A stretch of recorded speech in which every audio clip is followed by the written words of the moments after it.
All right, Rabbosai, good morning.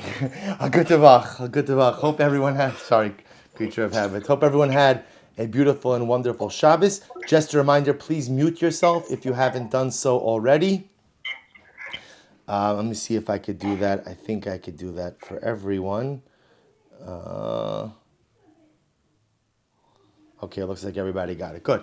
All right, we'll say a good tavach, such a schos to be able to, Mirz Hashem, begin the new parak tonight with all of you. We begin by thanking our sponsors for tonight's shir, our Talmud Torah sponsors, Menachem and Susie Schoenfeld, for dedicating all of the shiurim this in drushas this month for the aliyas neshamos of their grandparents, whose beautiful lessons and teachings continue to inspire, live within their children, grandchildren, and great-grandchildren. Moshe ben Shimon Lev Halevi, Sarah Leah Bas Dov Ber, Menachem Mendel ben Dov Ber, Sarah Yita Bas Yaakov Sender, Noach ben Avram, Fega Bas Meir, David Shimon ben Yisrael, Sarah Bas Yaakov. We also thank our week of learning sponsors, Ari and Haley Lichterman, for dedicating the learning this week. Le'ili Nishmas, Haley's mother, Linda Kotin Rachalea Bas Ruvain Meir. And we thank our Daf Yomi sponsors, Sally Goldstein, and an anonymous sponsor, in honor of Howard Goldstein's birthday. Mazel Tov to Reb Howard, and may have Esim Shalom Tovos, and the schus of our learning, may all of the neshamas have an aliyah, the families in Nechama. And I will say with that, we have the great Zechus Shechianu V'Kimanu V'Girnu Lazman Hazeh to begin Perek B'ma Isha Yotza. So we'll say top of Nun Zayin Amud Aleph 57a. So it says the Gemara, says the Mishnah, Ma Isha Yotza Ma Eina Yotza. So let's remember again. So in last parak, we spoke about, interestingly enough, the halachos of animals, right? What is an animal permitted to go out with on Shabbos? Now we're getting back a little bit to the halachos of people regarding hotzah. So specifically, we're focusing over here on halacha l'maisa, a woman going out on Shabbos. So as you see, the Mishnah picks up, with what could a woman go out with on Shabbos, and with what can't she go out with on Shabbos? Now, if you look at Rashi, the first Rashi in the Daf is very important. So Rashi says over here, Dahavitachshit velo masui. See, Rabbi says we're going to see that in the realm of what a person is permitted to take out on Shabbos, if something is considered to be a tachshit means, we normally translate tachshit as jewelry, but the truth is, tachshit is not just jewelry, it's an adornment. Anything that falls into the adornment jewelry category, vela masui, and therefore is not a burden, can be worn out. Now I will say we're going to see, can be worn out to the Rosh Hashanah. Now we're going to see an interesting exception to this, which is as follows. Rashi goes on, V'ikat dahavitachshit the gazer beirabanon dilma shalfa umachya lechavra the chaverta chashivusa but dilma asilas. Well, let's listen to this. See, under normal circumstances, the halacha would be as follows. If something, remember, Shabbos, you don't have an Erev, you can't go ahead and carry out from your home into the Rosh Hashanah. The exception to that rule, or not exception, the halachos of carrying obviously do not govern anything that has the status of an article of clothing. Now, clothing doesn't just include, your shirt, your pants, but clothing includes any normative accessories. So under normal circumstances, a woman's jewelry is part of her accessories, and therefore halacha l'maisa, there would be the same way that she could wear a shirt, and the same way she could wear a skirt, and the same way she could also wear her bracelet, she could wear those jewelry are her clothing accessories. The Mishnah is going to point out something very interesting. So that is a true statement. The only potential issue that comes up is we're going to see there are certain types of jewelry or certain types of accessories where it would be normal for a woman to take it off and to show it to her friend. So under those circumstances, like somebody would compliment, oh, nice, whatever, fill in the blank. So the woman wearing it would be normal for her to take it off and to show it to her friend a little bit closer up. That's where we have a concern on Shabbos. Because halacha l'maisa, if a woman were to wear one of those accessories and to go out on Shabbos with that, there would be a significant concern that halacha l'maisa, she may come to inadvertently carry it in Rosh Hashanah over the course of Shabbos. So therefore the Mishnah begins by saying, what could a woman wear out and what can she wear out? So she can't go out to Bose with ribbons in her hair. Again, we're going to define the parameters of all these things. Chute tzemer literally means woolen ribbons, and chute pishtan, linen ribbons, and ritzuos. Ritzuos refer to straps. Now, let's say a chut as opposed to a strap, as a chut is thin, a strap is wider. So these are all ribbons worn in her hair. So the Mishnah says she cannot wear these things out on Shabbos.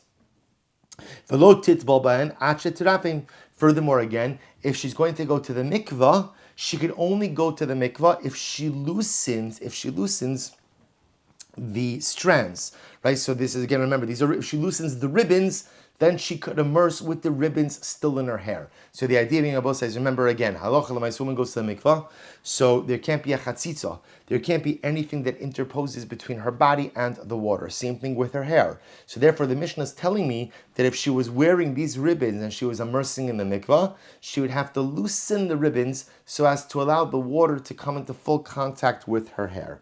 Good. So the Gemara says, "V'lo b'totefes, v'lo b'sarvitin." She can't go with the totefes. Again, we'll see what these things are in the Gemara. V'lo b'sarvitin. She can't go with sarvitin. Again, we'll define all of these. Rashi points out the common denominator. We don't even know what these are yet, but we know the reason she can't wear them out on Shabbos is because these would be things that if a woman would normally take off to show her friend. So that's the concern. She's going to be out in Rosh Hashanah. Her friend's going to say, wow, that is a beautiful totefes. I've been looking for a totefes everywhere. I can't find them.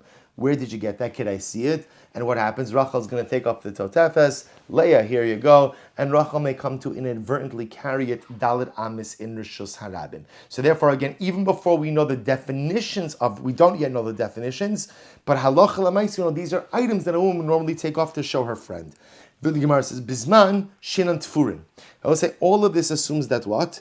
That they were not woven in. Now this is very interesting. So the Mishnah already indicates you're going to see these are items that were often worn together with a woman's hat. So a woman was often wearing a hat to cover her hair, and there were accessories that were with the hat. So apparently the Mishnah is saying is sometimes the accessories were just placed next to the hat. Sometimes the accessories were actually tied to the hat. So another important principle, anytime the accessory is tied to the hat, we allow a woman to wear that accessory out on Shabbos. Why? Because we're also think about this in just a moment, even without our definitions. So let's say she's going out with the totefes, and the totefes is tied to the hat. So in order to go ahead and show the totefes to her friend, what is she going to have to do? She's going to have to take off the hat. We assume that a woman will not uncover her hair in public.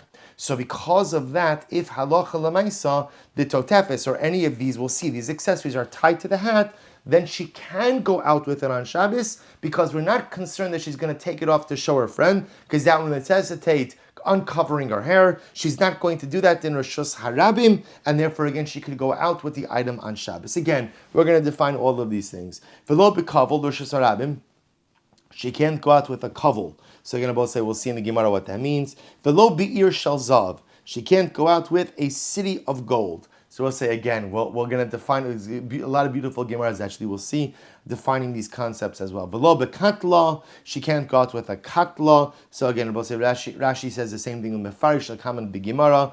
Although katla, we're going to see is really some type of necklace. Again, we'll see it all. V'lo b'nizamim. Now nizamim we know means nose rings. V'lo betaba'as she'in aleha chosam. Nor can she go out with a ring that doesn't have a seal on it. Now Rashi points out that chosam is tsura lachtom ba'igeres o kol davar sagar. So we'll say chosam ultimately again is a signet is the right word, right? Meaning it's a seal on the ring that you could imprint into something to make it form. So you can't go out on Shabbos with a tabas, with a ring that does not have a chosam. Again, we're going to define all of these things. V'lo b'machat she'eino nekuva, she can't go out with a needle that doesn't have an eye. Right, so let's say you have like a full needle, but there's no eye, there's no hole in the top of the needle. She can't go out with that on Shabbos. Vimyatzas, we'll say in any of these cases. So now the Mishnah just went through all of the things that a woman cannot wear out on Shabbos. What happens if she did? She just did it. She did it. What's the halacha? Eina chayeves chatos. If she were to go out with wear out any of these, if she were to wear out into the Shram any of these items on Shabbos, she would not be chayiv v'chatos, which tells us what? That everything mentioned here in the Mishnah is an Isser D'Rabbanan. Right? Nothing here is Asr Medorai. So also on one simple level. On a Doraisa level, what's the halacha? Very, very clear. What's the halacha?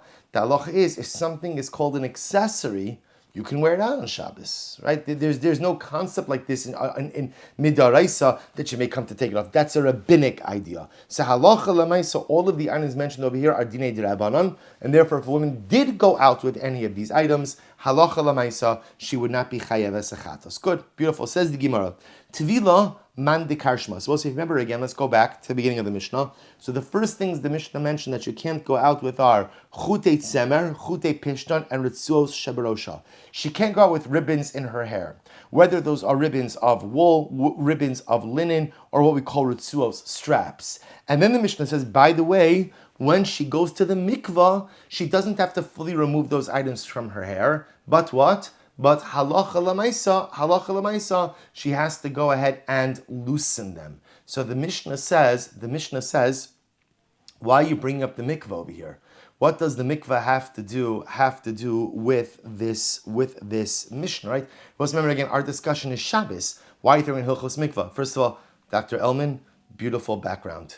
And Dr. Elman Jr., your father puts you to shame, I'm sorry. See, Dr. Elman Sr. comes along and Dr. Elman Jr., all right? It's a new week, you'll try harder. Says the Gemara. So why are we bringing up anything to do with mikvah?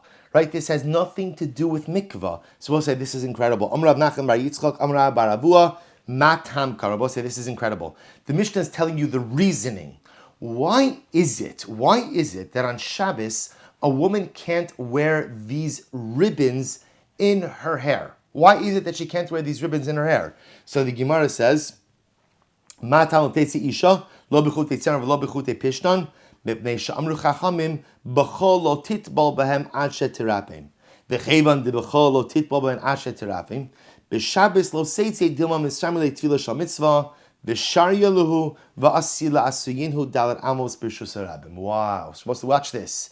So the Gemara says, why is it that halacha lemaisa, a woman can't wear out these ribbons on Shabbos? Why can't she wear the ribbons ultimately of wool, of linen, and of the ritzuos? Why not? Because we'll say, what's the concern? These are the types of ribbons where halacha lemaisa, if a woman goes to the mikvah, she has to loosen them. So what are we concerned about? That if she ends up going to the mikvah on Shabbos, what's going to happen? She's going to loosen the ribbons, and she might not only loosen the ribbons, but what may she do? She may actually end up taking them out of her hair and inadvertently coming to carry them on Shabbos. So Rabbi said, this is really incredible. So the whole problem with these ribbons is because of Tevila.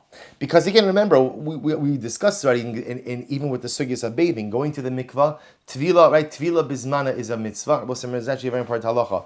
Right? Tefillah b'zman, going to the mikvah on time is a mitzvah. Therefore, a woman could go to the mikvah on Shabbos. Right now, remember again, I'm talking about hilchos nida for just a moment. If a woman is not going to the mikvah on time, let's say a woman was supposed to go to the mikvah on Thursday night, but for some reason she wasn't able to make it to the mikvah. So under those circumstances, a woman cannot immerse on Shabbos.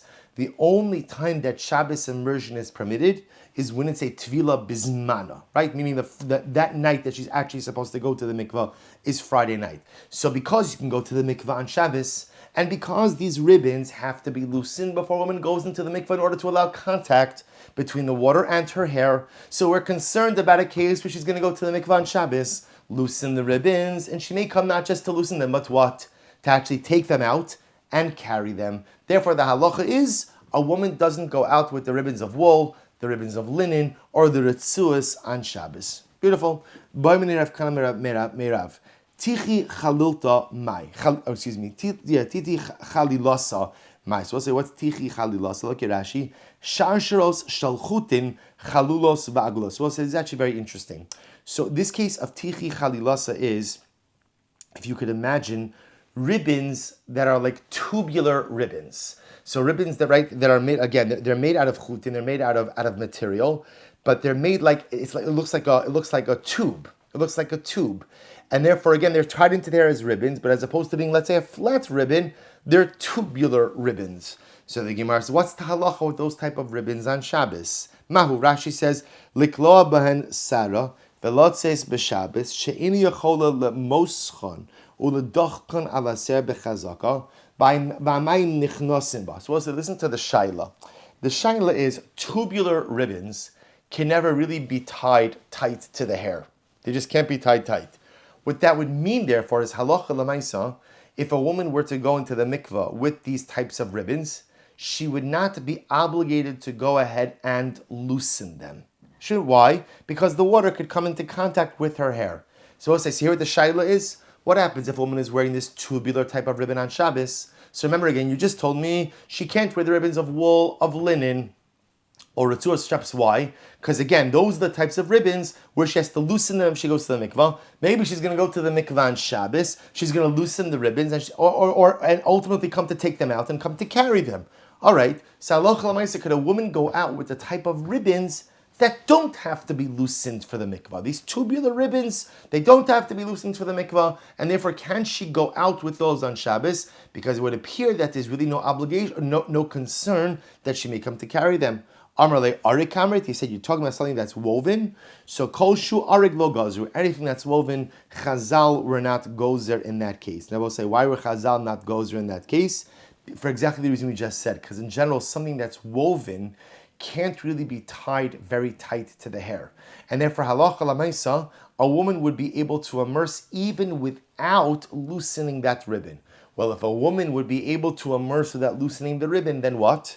There's no concern that she may come to carry it. If there's no concern that she may come to carry it, therefore, halacha l'maisa, she could wear it out on Shabbos. So the Gemara says, Itmar nami amra funa b'red Rav Yoshua, Koshu arig lo gazru. So we'll say again, you have Rav Huna named Rav Yoshua says anything that's woven, there is no concern. There is no concern regarding wearing that on Shabbos because it can't be tied tight enough to the hair so as to create a chatzitza situation. The Ika da Amri, Amr Rav Huna ber Rav Yoshua say alternate version of Rav Huna ber Rav Yoshua says Chazina la'achosi de lo kapton alahu. I saw that my sisters were not makbid on these ribbons. I will say now, what does that mean? Look at Rashi.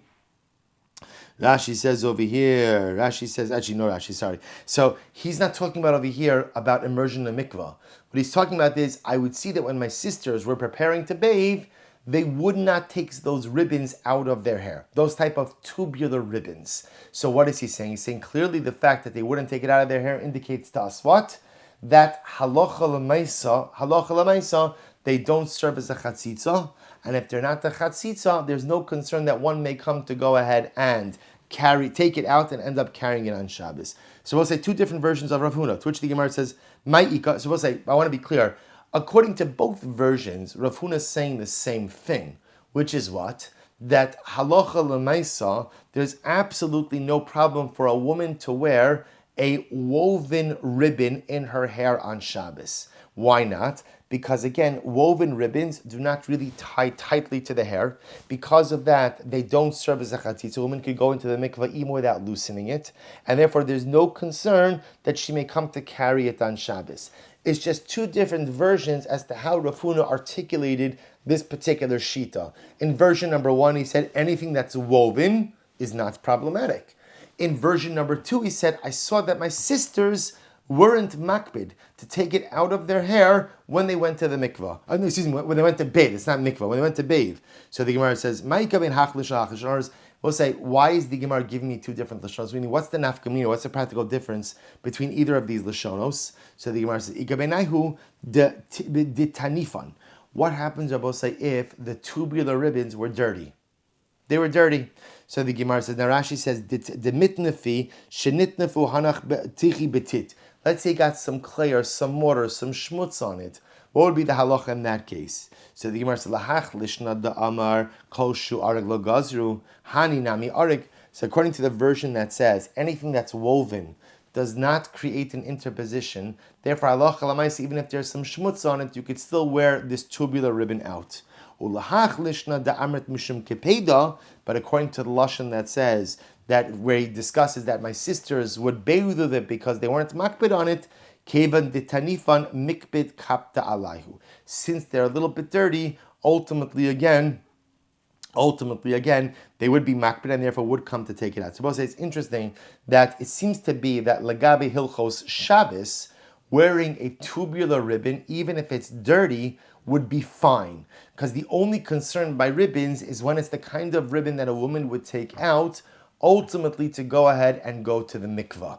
But if she's not going to take it out to go to the mikvah, like these ribbons, then halacha l'maisa would be fine. But for hilchos mikvah, it's interesting.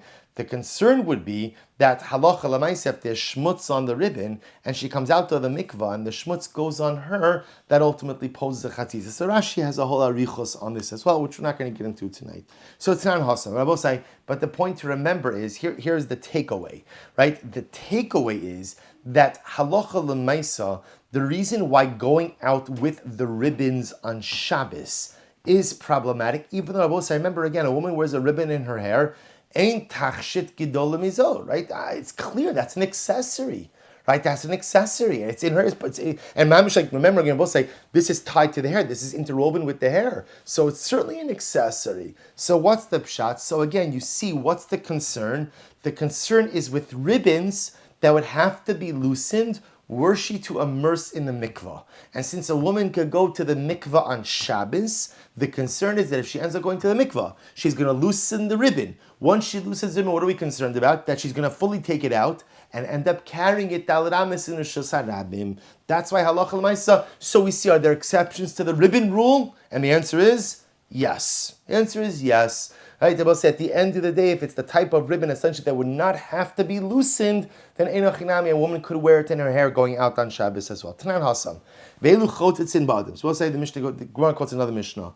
These are the items that serve as a chatzitza. Now I was saying, I remember again, now that we brought up Tevila in a mikvah, so we're bringing up other hilchos chatzitza. So remember again, halacha l'maisa, it's very important. We often think of hilchos chatzitza only legabe hilchos nida, right? Because remember, that's pretty much nida and gerus are kind of like the only obligatory uses of a mikvah we have presently. But remember, it's very important. We have to be versed in this because Mashiach is going to come in Meretz Hashem, brand new week. It's going to be this week in Meretz Hashem, and the Beis HaMikdash is going to be rebuilt, and it's going to be halachos of Tum and Tara.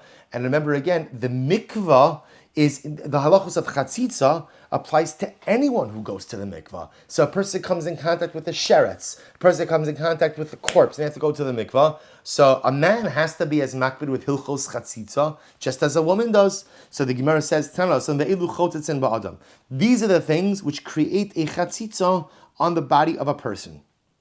So what are they? So the Gemara says, chutei tzemer, strings of wool, or ribbons of wool, wool ribbons, chutei pishtan, or again, linen ribbons, v'haritzuas sheberashe habanos. And the straps, ritzuas are also ribbons. But remember, whenever you see ritzua, chut is a thin string, ritzua is a thicker one, a wider one. Not thicker, but really wider.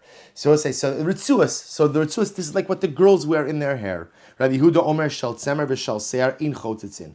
Rabbi Yehuda disagrees, and he says, when it comes to tzemer, when it comes to ribbons made of wool, as well as ribbons made of hair. So we'll say, so again, they would make ribbons out of hair.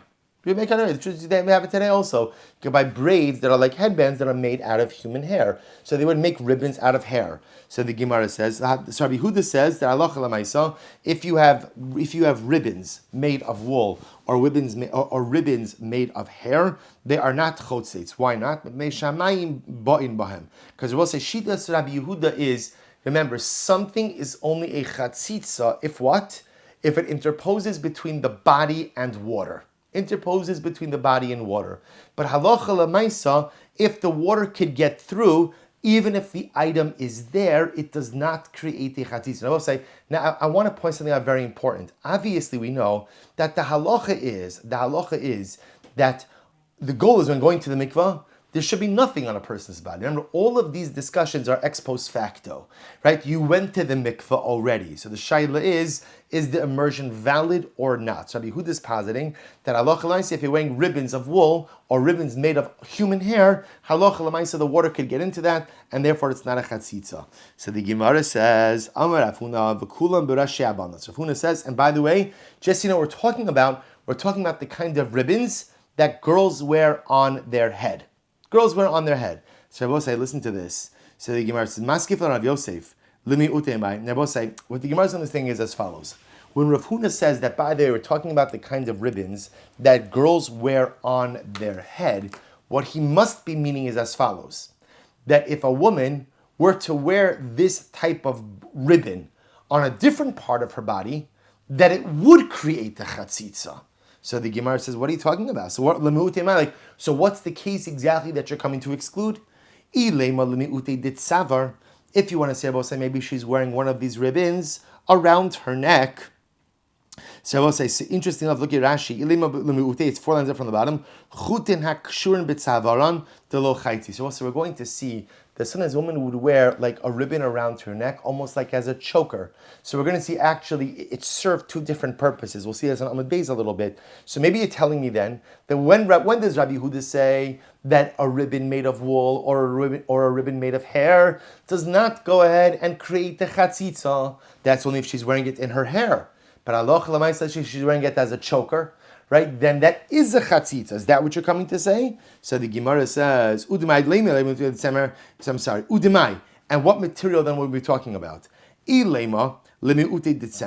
want to say that it's talking about wool, that even though Rabbi Yehuda says that halacha lamaisa, a woolen ribbon does not create the chatzitza in the hair, but if she wears it around her neck, it is a chatzitza.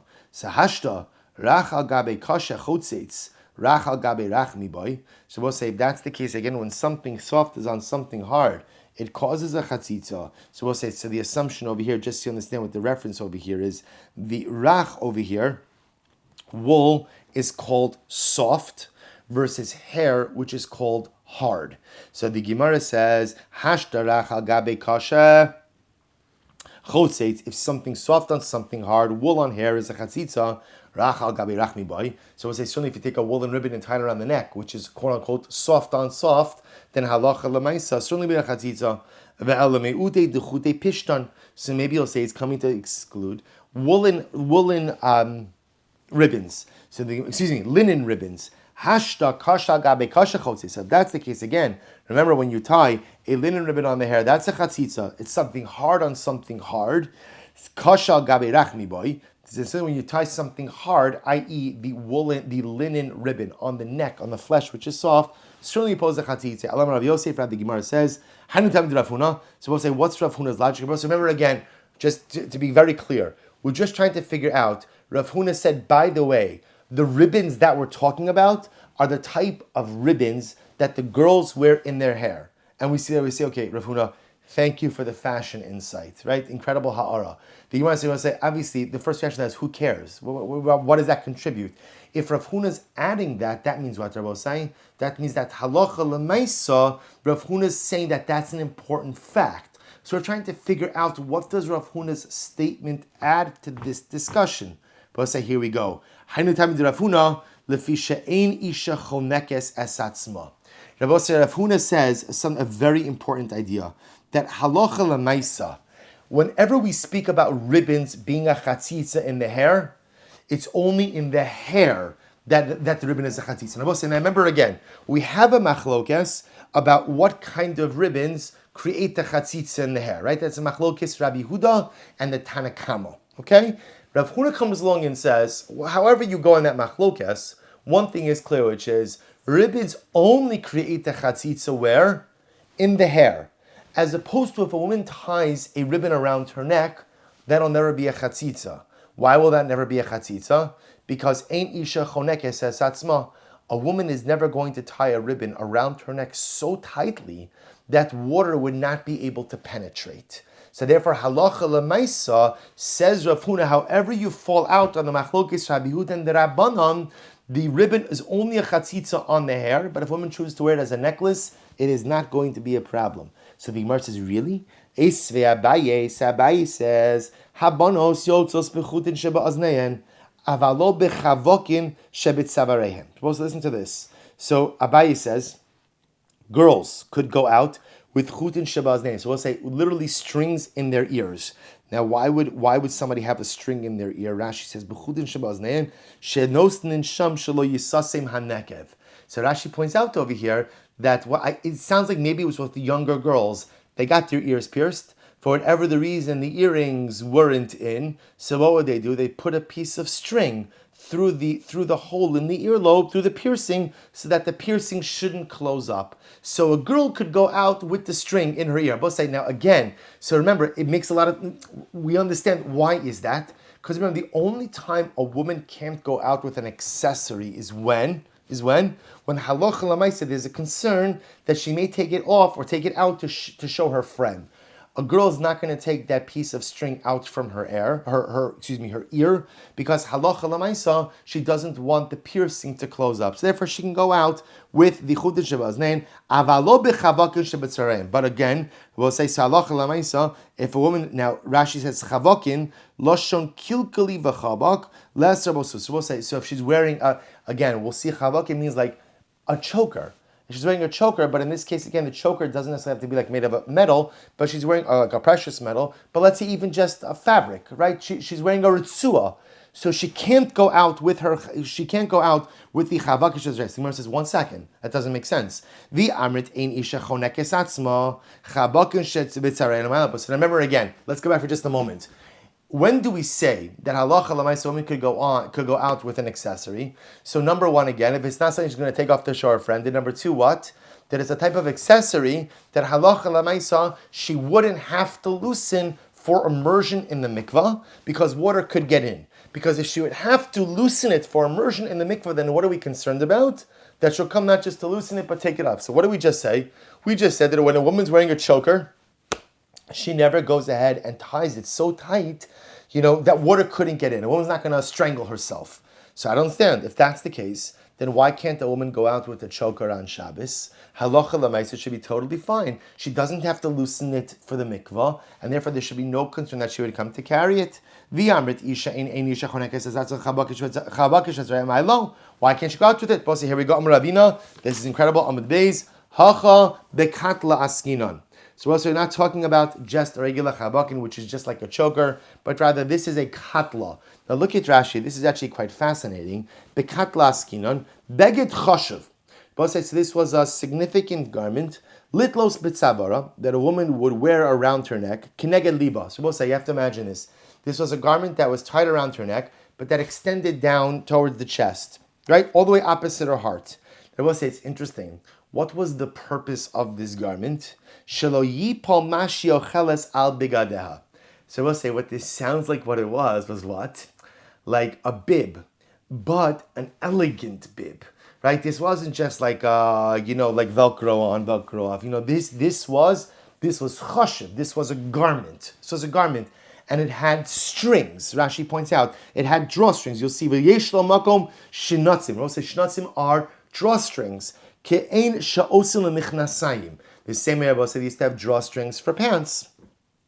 V'tochiv baritzua milamala, umalalta saviv haritzua, shabeged rachav harbein, v'kosheres haritzuas saviv tzavara. So we'll say, now watch this. So apparently, again, when she would wear this fancy bib, so the bib would extend down opposite her heart, and the top of the bib was a wide piece of fabric. Though you tighten that wide piece of fabric with drawstrings. That was a garment that women used to tie very tight. They would tie very tight. Why? Both said, look at the rest of the Gemara. The isha chonekes atzma. That is a garment where a woman literally means she chokes herself. What it means is she ties it very tight. The necha le shetira kebalas baser. Because I will say, what happens if you tie the bib very tight? It pushes the flesh of the neck up and makes her look like she has a double chin. So Rabbi say we know this not just Bismana Gemara, but again, through many periods throughout history, so a woman was considered more attractive if she was on the heavier side. So the idea over here is this makes her look heavier. So the idea is maybe you understand it, like it gives her the appearance of having more flesh. So the idea is the appearance of the double chin, amazingly enough, was actually, that's again, the Gemara that was attractive. So we'll say this is actually a situation where a woman would tie that garment very tight. That's what we're talking about over here. But we'll say it's this katla. So she can't go out with the katla on Shabbos. Why not? Because I will say that is actually so tight that halacha l'maisa, water couldn't get into it. So ultimately, again, what would happen? So therefore, that would be the kind of garment that if she were to go to the mikvah on Shabbos, halacha l'maisa, you would have to loosen so as to allow the water in. Therefore, again, going back to our previously stated principle, any garment that is so tight that it would have to be loosened for immersion in a mikvah, a woman cannot wear that out on Shabbos. That's the katla. Incredible. Rabbi Yehuda Omer, shel tzemer v'shel se'ar in chotitzin mipnei shamayim banos. So we'll say now we're going back to the machlokes, Rabbi Yehuda and the Tanna Kama. So the Tanna Kama, we'll call them the Rabbanan, held that halacha l'maisa ribbons made of wool and ribbons made of hair are chotzitz, do create a chatzitza situation when tied into the hair. Rabbi Yehuda holds that halacha l'maisa, ribbons made of wool and ribbons made of hair do not create a chatzitza. Why not? Because they allow the flow of water through it. You can't, apparently, you can't tie ribbons of wool and ribbons of hair so tightly to one's natural hair that it would prevent the water from penetrating. So Rabbi Yehuda therefore says it's not a chatzitza. Am Rav Yosef, Am Rav Yehuda, Am Shmuel, halacha Rabbi Yehuda b'chutei se'er. So we'll say Shmuel said that halacha was Rabbi Yehuda with chutei se'er. So Shmuel says that halacha l'maisa, if a woman were to immerse with with ribbons, right? Hair ribbons, which means Rabbi say, if you can imagine, she has a ribbon in her hair. The ribbon is made of human hair. So we'll say, by the way, whether that ribbon is made from her hair that was detached or someone else's hair doesn't make a difference. The idea is just, it's not hair that's attached to her head. So she has a ribbon in her hair made of human hair. Rabbi Yehuda says that is not a chatzitza for mikvah. Why not? Because apparently you can't tie that tight enough to your actual hair so as to prevent the flow of water, and therefore halacha l'maisa, if a woman went to the mikvah with it, it's not a chatzitza. And Shmuel says the halacha follows Rabbi Yehuda. So Abai says halacha michlal de pligi. Now both say, remember, whenever you need to make a declarative statement that the halacha follows so and so, it sounds like what? Someone is arguing. So if you're telling me that halacha l'maisa, Rabbi Yehuda, the halacha follows Rabbi Yehuda, that must mean that someone is arguing on Rabbi Yehuda. Who's arguing on Rabbi Yehuda? So the Gemara says, "V'chi teima ilab d'shamei mitana kama dare b'chutei se'ar ihu nami lo hava mayri." So we'll say, well, it seems to be obvious. You see, a Tanna Kama never makes mention of ribbons made of hair. Rabbi Yehuda is the one who introduces that. But it must be that Rabbi Yehuda heard the Tanna Kama commenting ultimately again on ribbons made of hair, and that's why he feels compelled to weigh in. Because if the Tanna Kama didn't mention ribbons made of hair, why would Rabbi Yehuda even need to mention it? To which the Gemara says, "V'dilma kishem kamalahu."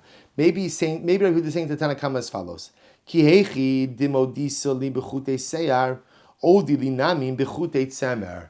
Maybe not. Maybe what Rabbi Yehuda was saying to the Tanna Kama is as follows: Tanna Kama, just like you agree with me with chutei se'er, ribbons made of human hair, that they're not a chatzitza, so too you should also agree with me with ribbons made of wool, that they're also not considered to be a chatzitza.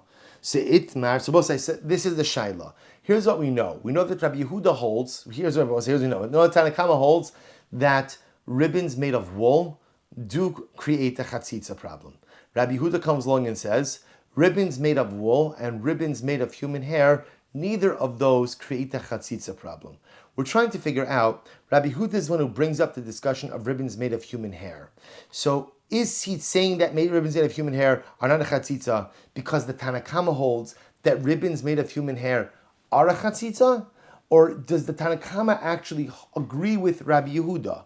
So Itmar, Amar Rav Nachman, Amar Shmuel, Modim Chachamim Rabbi Yehuda b'chutei seyar. So here you have it. Rav Nachman said name Shmuel that the Chachamim agree with Rabbi Yehuda when it comes to ribbons made of human hair. And I will say, now I want to point out something very interesting, because the halacha is that, let's say a woman goes to the mikvah and she finds that her own hairs are knotted. So when it's her own hairs, under certain circumstances, depending on the number of hairs knotted, it can actually be a chatzitza issue. But this is something different. We're dealing now, remember again, with a ribbon, a hair ribbon.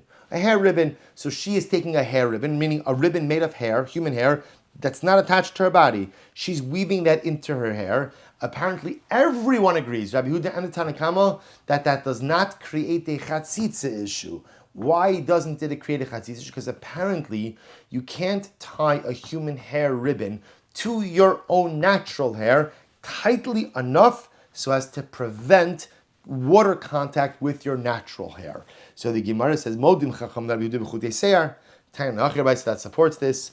Chutei tzemer chotzitzin. The Brisa says, again, if a woman has a ribbon made of wool in her hair, that creates a chatzitza. Chutei seyar ein chotzitzin. But ultimately, again, chutei seyar, if she has ribbons made of human hair, that's not a chatzitza. Rabbi Huda says, shal tzemer v'shal seyar ein chotzitzin. So Rabbi Huda says, both ribbons made of wool, as well as ribbons made of human hair, do not create a chatzitza issue. Amar Rav Nachman bar Yitzchok, masnisin nami deka. The truth is, this is even meduyak in our Mishnah. How so? Diktani, isha yotza isha b'chutei seyar, bein mishala, bein mishal chaverta. A woman could go out with a hair ribbon, whether the hair ribbon is made from her own hair, detached her own hair, or the hair ribbon is made from another person's hair. Halacha l'mayis, she go out with it on Shabbos. Money. So does this reflect? Rabbi Huda. Remember again, Rabbi say, according to Rabbi Huda, of course she could go out with chutei seyar, because Rabbi Huda even allows her to go out with chutei tzemer.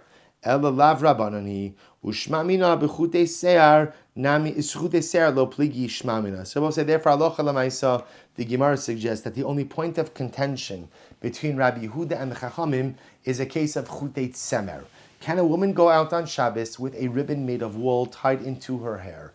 According to the Tanna Kama, the answer is no. According to Rabbi Huda, the answer is yes. That is the point of contention. That is the machlokes. However, says the Gemara, when it comes to chutei seyar, when it comes to a ribbon made of human hair that's tied into the hair of the woman, everyone agrees that halacha lamaisa, she could go out with it on Shabbos. Why can she go out on Shabbos? Why can't she go out with it on Shabbos?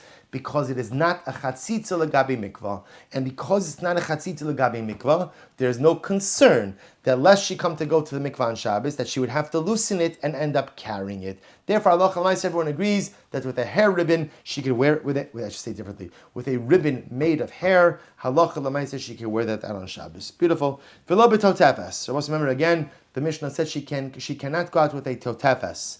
To which the Gemara says, "My totefes." What is a totefes? So we'll say, we already know what a totefes is going to be, or at least we know a little bit what a totefes is going to be, right? Because again, it's the same lashon of totafos, right? Totafos, tefillin. So just like tefillin is on the head, obviously the totefes must be related etymologically to totafos. So my totefes. So what is the totefes? Amar Rav Yosef, chomarta dikatifsa. So we'll say, look at Rashi, chomarta dikotifsa. So we'll say, Inchul of Rav Yosef says, actually no, it's something else. Chomarta dikotifsa, kasher sha'osin l'refuos, kituf ayin hara shlo tishlot.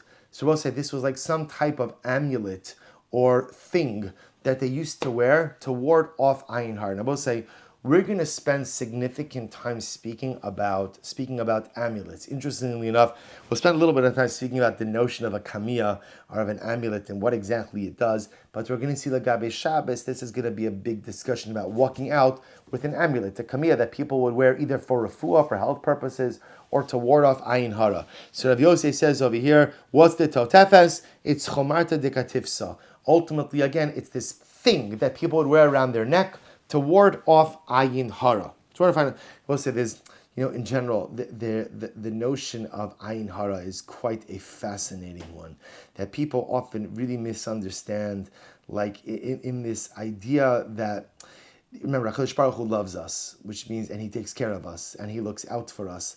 Just very simply, the notion of ayin hara means that any time a person in life has a bracha, and my bracha becomes a source of pain for someone else, so HaKadosh Baruch Hu says, if you're going to cause someone else pain with your bracha, then I take it back. In other words, we'll say, so imagine a person has money, and they flaunt their wealth in a way that makes another person feel inadequate, or makes another person feel, diminished. Baruch said, I didn't give you wealth to make someone else feel like a lesser person. I gave you wealth to help. You're going to abuse the wealth. Or a person will say, Rahman al-San, a person, Rahman al-San, but a person, let's say, is blessed with a mishpacha. And they speak about the hardships of raising children to someone who's struggling with. So again, anytime you use your brachas in a way that causes someone else pain, HaKadosh Baruch Hu says, that's not why I gave you a bracha. I gave you a bracha to help. I gave you a bracha to enable growth in yourself, enable growth in other people. You're going to use it to cause someone else. HaKadosh Baruch Hu says, I take it back. So that's really in a pure sense, that's the concept of ayin hara. But again, here obviously means something a little bit different. So you can't go out on Shabbos with this thing you would wear around your neck for ayin hara. Says the Gemara, I don't understand. V'tishtari, why can't you wear that out? Why can't you wear that out? So the Gemara says, Ella Amar Rav Yehuda. I'm sorry. Amar Abaye v'tehavi ki kamia mumcha. V'tishar. So we're going to see that halacha l'maisa on Shabbos you're allowed to wear a kamia mumcha. So what's a kamia mumcha? We're going to see later on. It's a kamia that works. It's an amulet, a proven amulet. And I both say it's going to be interesting to see how exactly an amulet becomes a proven amulet. We're going to see. But the Gemara says, I don't understand. If this thing somehow works, I don't know how you gauge that it works, but if it works to ward off ayin hara, why can't you wear it? It's no different than a proven amulet. Elam Rav Yehuda, you're right. So it's not the ayin hara thing. Elam Rav Yehuda, Mishmei Abaye, Afuzainu. What is the totafes? It's the afuzainu. So we'll say very helpful. What's the afuzainu? So Rashi says over here, afuzainu frontal shel zahav. Frontal shel zahav. It was an ornament, a golden ornament that a woman would wear on her forehead. So we'll say we're going to see what it really was. It's kind of, I guess, for lack of a better term, it's like a headband, but not like a headband that like a woman wears, in her hair, like I don't know what you understand what I mean. We'll call it a headband. I was going to say like a sweatband, but this is an ornament, right? This is an accessory. So she would wear it on her forehead. It was a golden headband that she would wear around her forehead. So the Gemara says, that supports this. Yotze isha b'savka hamizuheves. So we'll say, listen to this, because now this, by the way, gives you a little bit of like an insight into their dress. A woman could go out with a hat on Shabbos that was embroidered with gold. So remember again, a woman would cover her hair with a hat, and they would have. But again, so women accessorized in different ways. So a woman could go out with a hat that's accessorized with gold. That's what it means. Safka is a hat. Rashi points out over here, Rashi has it with the shin shavka, kupai di shafale migla rasha. So a woman could go out with a hat that's embroidered with gold, ubitotafes, and with her totafes, ubis sarvitin, and with her sarvitin. Again, we're going to define all of these terms, hakavu and ba, that are attached. So Moses, listen to this. If you can imagine, so apparently a woman would have her hat, and with this totafes, what you could do is, you could attach the totafes to the hat. So we'll say, so now listen to this, very important. So 1 second. So the Gemara is saying it seems to be contradictory. We said in the Mishnah that a woman cannot go out with her totafes. And then the Brisa over here says that a woman can go out with her totafes when it's attached to the hat. It's not a contradiction. Because we'll say, what would be the concern about the totafes by itself? That, right, Rachel's going out with her totafes. Leah says, that's a beautiful totafes. Rachel says, oh, would you like to see it? And Rachel takes it off inadvertently and comes to carry it. If the totefes is attached to her hat, that means the only way to show Leah the totefes would be what? To take off her hat. And a woman is not going to uncover her hair in public. So if the totefes is attached to the safka, to the hat, then she could go out with it. So the Gemara says, Ezu totefes ve'ezu sarvitin. What's a totefes? What's a sarvitin? Amrabi avo totefes hamukefes lame ozen laozen. So mostly the totefes was like a band that went around the forehead, and literally again from the forehead to behind the ears. So it was literally like a headband, like a headband that went on the forehead and extended past the ears, or to the ears, I should say, from ear to ear, and was rounded around the forehead. So the Gemara says, Sarvitin hamagin la'ad lechaya. So we'll say Sarvitin was another type of ornament that she also wore by her forehead, but that dangled down ultimately again to her cheeks. So this is also like a headband, but that had a dangling down thing until the cheeks. Amar Afuna, anios osin osa shamine tzivonin. Poor women would make their totefes and the sarvitin out of colored thread. Ashiras osin osan shal kasef shal zav, and rich women would make it out of gold or out of silver. So therefore, when our Mishnah says that a woman cannot go out with the totefes, that's just if she just stopped wearing the totefes on her forehead. She was wearing it on her forehead. The concern again is she's going to inadvertently come to carry it dalat amos and surabim if she ends up showing it to her friend. Masha'enkin, if the totefes itself is attached to her hat, she's not going to uncover her hair in public, and therefore halacha lemaisa she could wear the totefes if it's attached to that. Incredible. Let's just do a few more lines. V'lo b'kavel, she can't go out with a kavel. Says the Gemara, Amar Rabbi Yanai, kavel zeh eini yodea mahu. So Rabbi Yanai says, I don't know what this kavel is. I don't know. You have to understand the godless of this. See, you ever see a Gemara like this? The Gemara could have easily left out this statement, right? Rabbi Yanai said, I don't know what this is. Okay, so let's just leave out his opinion. Why do you have to say, you see, the Gemara, sometimes the Gemara teaches you through things that people know, and it teaches you through things that people don't know. Like we saw in the Gemara, Lama Dashon Chalomar Ini Yodea. It's okay to say, I don't know. Sometimes we think that we have to have all of the answers. Rabbi Soloveitchik writes about this in a philosophical, theological sense, that he says sometimes the arrogance of man is the thought that I have to understand everything. I have to know everything. It's not true. There are things on a philosophical level I don't know, things on a theological level I don't know, things on a halachic level I don't know, things on a life level I don't know. And it's okay to say you don't know. No one has all of the answers. And it's an incredible exercise in one's personalistic humility to be able every once in a while to answer with, I don't know. So that's Rabbi Yanai. Rabbi Yanai says, Kavel?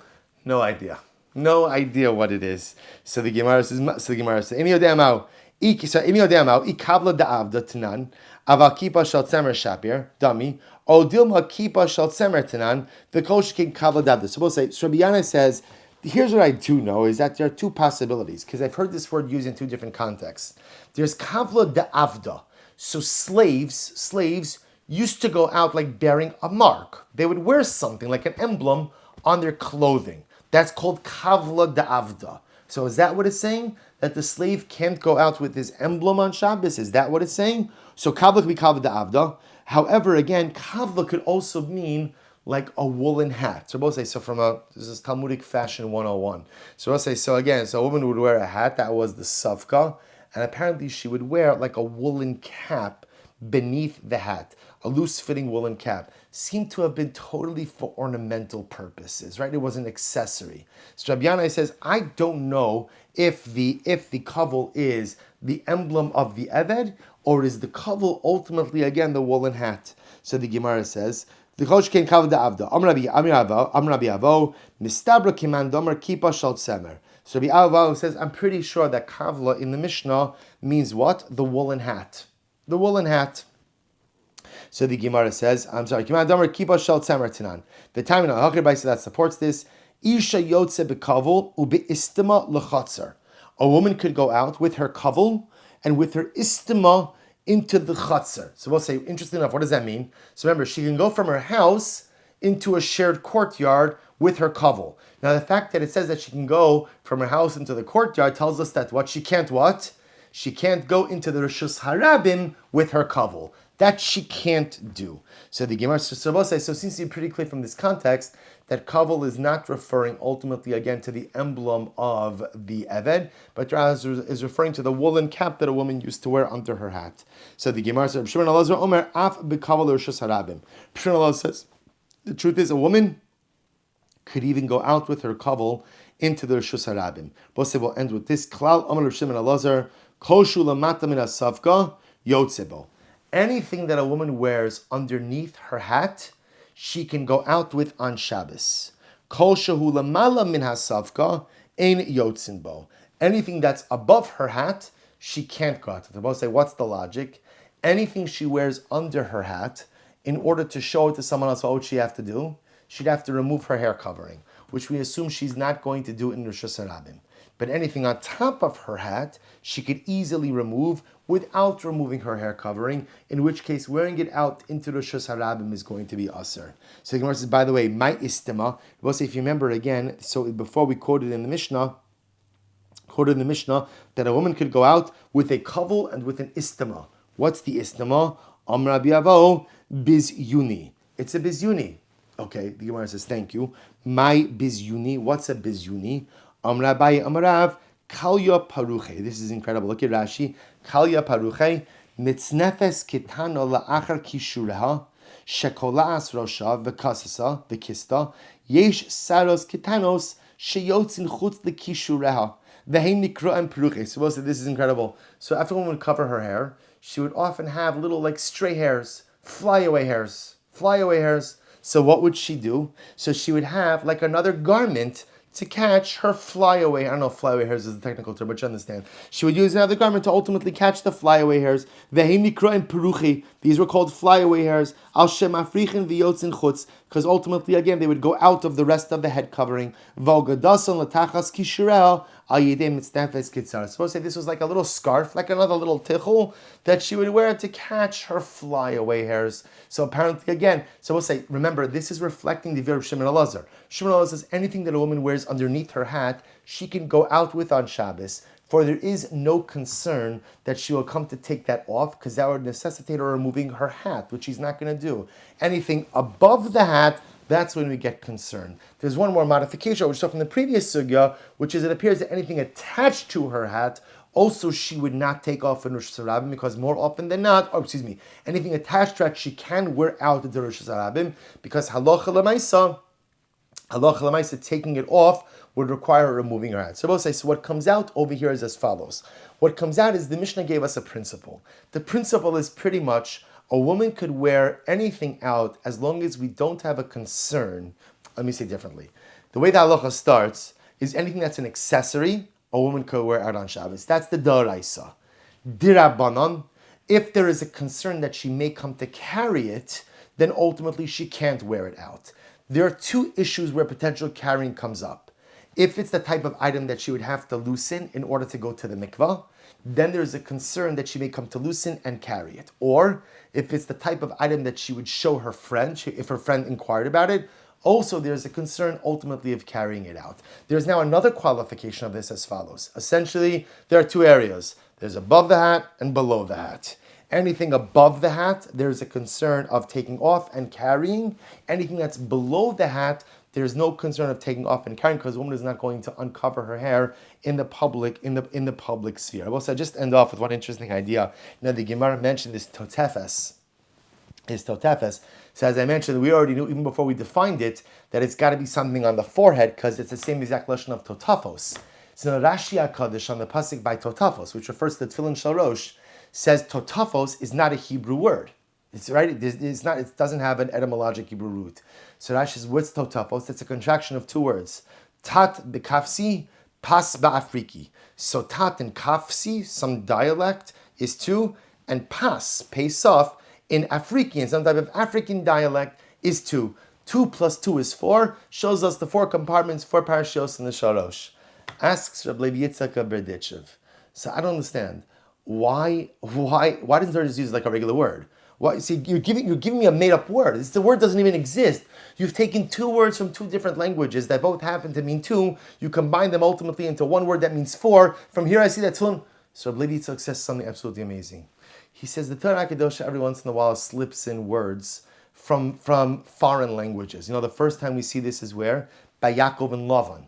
Right? Yaakov and Lavan, right? Lavan pursues Yaakov, they make a treaty. The treaty is, essentially they make like a line of demarcation. You Lavan, you stay here, Yaakov, you stay here. So the pasuk says they put a pile of stones. So Yaakov called it Galed, right? And Lavan called it Yigar Sahadusa. What does Yigar Sahadusa mean? It means Galed, it means a pile, that's a testimony. So the Rebbe says, why does the Torah Kedosha use foreign words? Shouldn't all be in Lashon HaKodesh? He says to teach you, if it was all Lashon HaKodesh, you might have thought the Torah only has a kiyum when all of Am Yisrael is in Eretz Yisrael. But when we are dispersed and in different lands and in different circumstances, maybe you can't have Torah.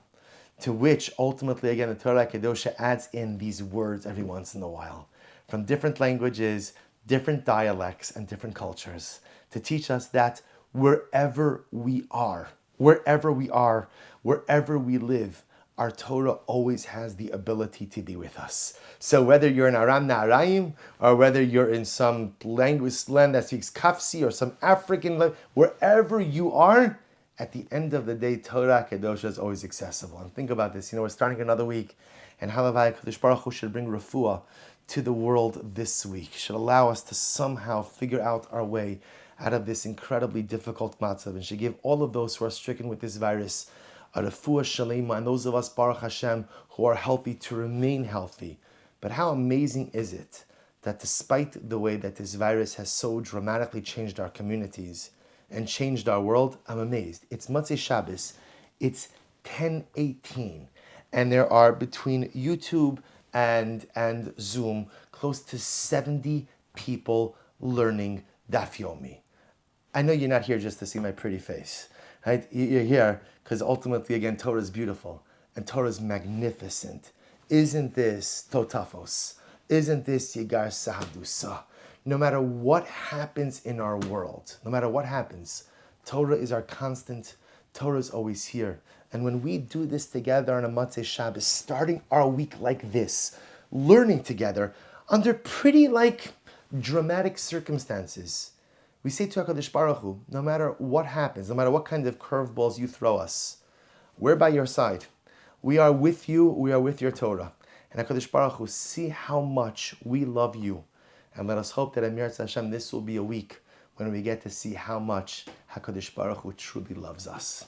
Wishing everyone a good tevach. Yashikach to everyone for joining us.